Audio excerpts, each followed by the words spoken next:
ஓட்டி வந்த ஸ்கூட்டியை நிறுத்தி இறங்கினாள் பவித்ரா. வயது 26, உயரம் 165 சென்டிமீட்டர். ஐரோப்பிய பெண்கள் போல் கனத்த உயர உடல்வாகு, மாநிறம், அறிவு வீசும் கண்கள், ஒற்றை பொட்டு மூக்குத்தி. அரசுடைமை வங்கியில் பணிபுரிபவள். பவியின் தோழிகள் பவியை டைனோ என்றும் ஜெர்சி என்றும் அழைப்பர். பவியை பெண் பார்க்க வரும் வரன்கள் பவியை பின்வரும் காரணம் கூறி நிராகரித்தார்கள். பொண்ணு பழைய நடிகர் நீலுவுக்கு பொம்பளை வேஷம் போட்ட மாதிரி இருக்கு, அதனால எங்களுக்கு பிடிக்கல என்று கூறுவார்கள். சமையல் கட்டில் நின்று மிளகாய் பஜ்ஜி சுட்டு கொண்டிருந்த அம்மாவை பின்னுக்கு இருந்து கட்டிக்கொண்டாள் பவித்ரா. மகளிடம் இருந்து வரும் டியோரண்ட் கலந்த வியர்வை வாசனை ரசித்தாள் உமா. உமாவுக்கு வயது 50. பவித்ரா தான் மூத்தவள். இரண்டாவது மகன், அவன் இன்ஜினியரிங் முடித்திருக்கிறான். மூன்றாவது மகள் இளங்கலை செவிலியம் படிக்கிறாள். உமாவின் கணவர் BSNL அலுவலகத்தில் ஊழியர்.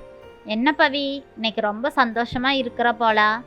ஆமாம்மா, உலகத்தில் சில பேருக்கு என்னை பிடிக்கத்தாமா செய்யுது, அதனால தான் எனக்கு சந்தோஷமாக இருக்கு. என்ன சொல்கிற, விளக்கமாக சொல்லு. நான் பணிபுரியும் வங்கியில் மேனேஜர் என் மேலே ரொம்ப பாசமாக இருக்காருமா.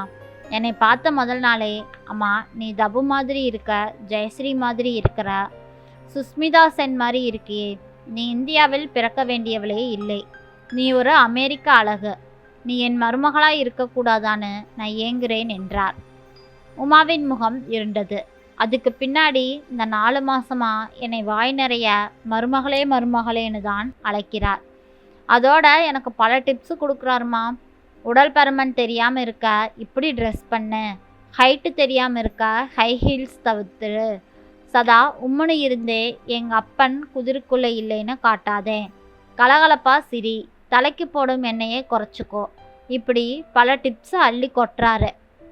மத்தியான நேரத்தில் என் டிஃபன் பாக்ஸை வாங்கி மருமக சாப்பாட்டை மாமா நான் சாப்பிட்றேன், இந்த மாமா சாப்பாட்டை மருமக நீ சாப்பிடு என கூறி சாப்பிடுகிறார். எரிச்சலான முகபாவம் காட்டினாள் அம்மா உமா. உன் மேனேஜர் பெயர் என்ன? கண்ணாயிரம். அவருக்கு வயசு எவ்வளோ இருக்கும்? 55,000 இருக்கும். சரி, கண்ணாயிரம் எப்படி இருப்பான்னு சொல்ல. ஏமா எங்கள் மேனேஜரை அவன் இவன்ற? சரி சொல்லு. அவர் என்னை விட ஹைட்டு கம்மி, கருப்பு கலரு, முடிக்கு டை அடிச்சிருப்பார், புருவத்தை பியூட்டி பார்லர் போய் கரெக்ட் பண்ணியிருக்கார், கபடியாடும் கண்கள், ஐயனார் மூக்கு, ஐப்ரோ மீசை, நிக்கோட்டின் உதடு, டக்கின் பண்ணின பிளெயின் சட்டை, கோடு போட்ட பேண்ட்டு, இடது கையில் மட்டும் மருதாணி வச்சிருப்பாரு. சரிதான், அந்த ஆளோட பொண்டாட்டி என்ன பண்ணுதாம்? உன் கூட பேசுகிறப்போ அவர் பொண்டாட்டியை பற்றி பேசுவாரா? அவங்க ஒய்ஃபு ஹவுஸ் ஒய்ஃப் தானாம், ஆனால் சைக்கோ மாதிரி இவரை படாத பாடுபடுத்துமாம். ஊருக்காகத்தான் அந்த பொம்பளையை சகிச்சுக்கிட்டு இருக்கானாமா. சரி, பிள்ளைகள் எத்தனை? பிள்ளைகளெல்லாம் இல்லைம்மா. உன் மொபைல் ஃபோன் நம்பரை கேட்டிருப்பாரே, அவர் நம்பரும் கொடுத்துருப்பானே. அட ஆமாம்மா, டெய்லியும் ஃப்ரெண்ட்ஷிப் மெசேஜெல்லாம் அனுப்புகிறாரு. இந்த 4 மாதத்தில் எனக்கு 2 டைமு ப்ரெசன்ட் பண்ணியிருக்காரு. சரி, அந்த ஆளை பற்றி ஆஃபீஸில் கூட வேலை செய்கிற பெண்களெல்லாம் என்ன பேசிக்கிறாங்க? சில பேர் அவரை கெட்டவர்னு சொல்கிறாங்க.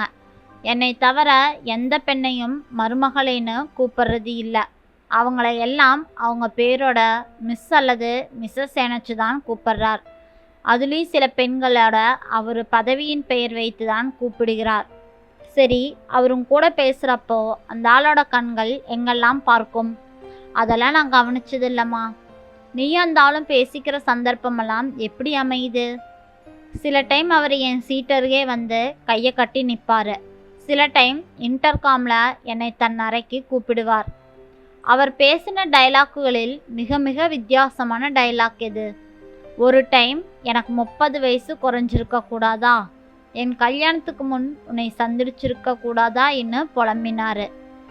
ஆங்காரமாய் சிரித்தாள் உமா. எலி ஏன் ஜீன்ஸ் மாட்டிட்டு ஓடுதுன்னு இப்போ புரியுது. ஊருக்கெல்லாம் கவலை சொல்லும் பள்ளி கழனி பானைக்குள்ளே போய் விழுந்த மாதிரி இருக்குது உன்னோட கதை. மொத்தத்தில் கிழவன் உங்ககிட்ட சென்டில்மெண்ட் தூண்டில் போட்டிருக்கிறான். நீ காக்கா, அவன் நரி. வடை சுடுற பாட்டி தான் நான்.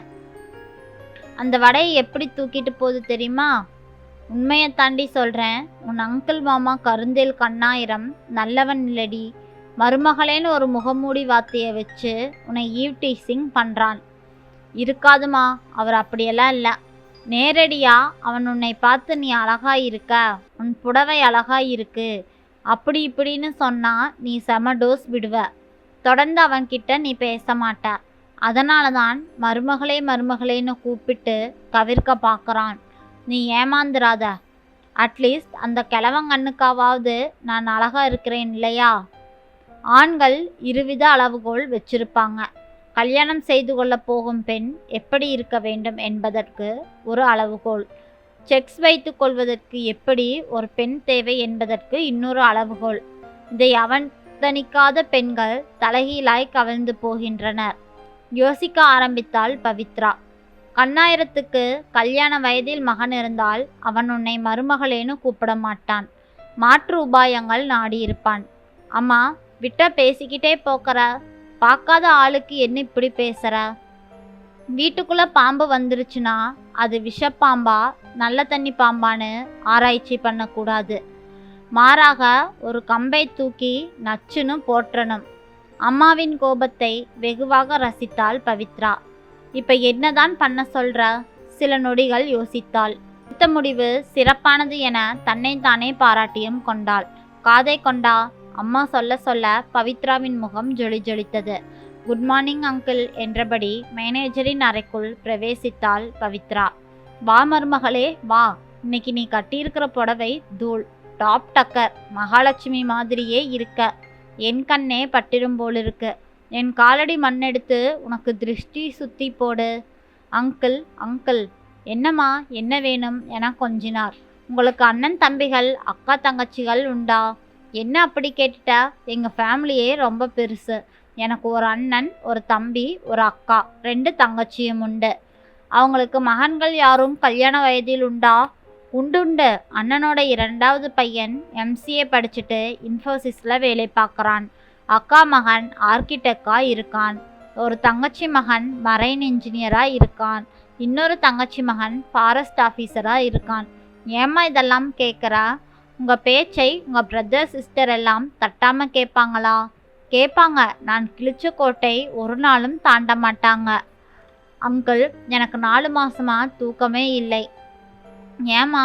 அங்கிள் நம்மளை மருமகளாக்கிக்க விரும்புகிறார். ஆனால் அவருக்கு மகன் இல்லை. எப்படி அவரோட ஆசையை நிறைவேற்றி வைக்கிறது தான் விழுந்து விழுந்து யோசித்தேன். அப்போத்தான் இந்த ஐடியா வந்துச்சு. அன்அஃபிஷியலாக கூப்பிட்றதை அஃபிஷியலாக ஆக்கிடுவோம்னு தீர்மானித்தேன். பிரதர் சிஸ்டர் பையன்களில் நீங்கள் யாரை காட்டினாலும் அவனை நான் கல்யாணம் செஞ்சுக்கிறேன். நாளைக்கே உங்கள் பிரதர் சிஸ்டர்கிட்ட இதை பற்றி பேசுங்க. யோசிக்க ஆரம்பித்தார் கண்ணாயிரம். மாமா, இந்தாங்க ஜாதகம். ஜாதக பொருத்த பார்க்க உதவும். மாமாவா? அங்கிள்னு இங்கிலீஷில் கூப்பிட்டா ஒரு இன்டிமெசி கிடைக்க மாட்டேங்குது. தமிழில் கூப்பிட்டா தான் ஒரு டீப் அட்டாச்மெண்ட் கிடைக்குது. அசடு வலித்தார் கண்ணாயிரம். ட்ரை பண்ணுறேம்மா. அப்படியெல்லாம் நீங்கள் சொல்லக்கூடாது. சம்பந்தம் பேசி முடிச்சுட்டு வரேன்னு சொல்லணும். எனக்கு கல்யாணம் எல்லாம் முக்கியமில்லை. உங்களை உரிமையா, உறவா, அதிகாரப்பூர்வமா மாமான்னு கூப்பிட்றது தான் முக்கியம். நான் சீட்டுக்கு போகிறேன் மாமா. இன்னைக்கு சாயந்தரமே பேச வேண்டியதை பேசி காலையில் சுப செய்தியோட வாங்க மாமா. இருக்கை திரும்பினாள் பவித்ரா.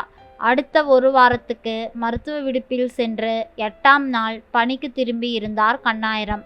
ஆனால் பவித்ராவை பார்ப்பதை தவிர்த்தார். உணவு இடைவேளையில் இவ்வளவு டிஃபன் பாக்ஸை உருட்ட அவர் வரவில்லை. மாலை 4 மணி வரை பொறுத்து பார்த்துவிட்டு தானே அவரது அறைக்கு போனாள் பவி. வணக்கம் மாமா என சொல்ல போனவளை தடுத்து, இந்த எஜுகேஷன் லோன் ஃபைலை எடுத்துட்டு போய் டாக்குமெண்ட்ஸில் செக் பண்ணுங்க மேடம். குயிக். வங்கியில் வங்கி பேச்சு மட்டுமே பேசுவோம் madam. Do you understand? Pavithra ஃபைலை எடுத்துக்கொண்டு அறையை விட்டு வெளியேறினாள். மேனேஜர் திட்டியதற்காக கோபம் வரவில்லை, மாறாக சிரிப்பு தான் வந்தது. அப்பொழுதுதான், அம்மா, நீ ஒரு படிக்காத மேதைமா, நல்ல வழியில் என்னை காப்பாற்றி விட்டாய் என்று அம்மாவுக்கு ஒரு கும்பிடு போட்டு தன்னை மறந்து சிரித்து கொண்டே இருக்கைக்கு சென்று அமர்ந்தாள். சில இடங்களில் ஆண்கள் இப்படித்தான் நடந்து கொள்கிறார்கள். நன்றி. இந்த கதை பிடிச்சிருந்ததுன்னா மறக்காமல் லைக் பண்ணுங்கள், சப்ஸ்கிரைப் பண்ணி உங்களோட ஆதரவை கொடுங்க. தேங்க்யூ.